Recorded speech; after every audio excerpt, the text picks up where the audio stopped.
دنیا رو ساختم پر از خنده و صدا، به خورشید گفتم بتاب، به بارون گفتم ببار، به آدمیزاد گفتم بساز، نزار بشه خمار. اهریمن اومد گفت میگیرم همه چی رو، گفتم نه بابا اینجا پر از شادی و نیرو.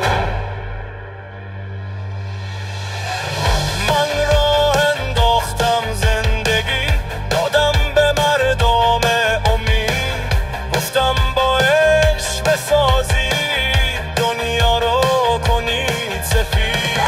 وقتی رفتم از تنم رویید مثل نو، مشی و مشیانه شدن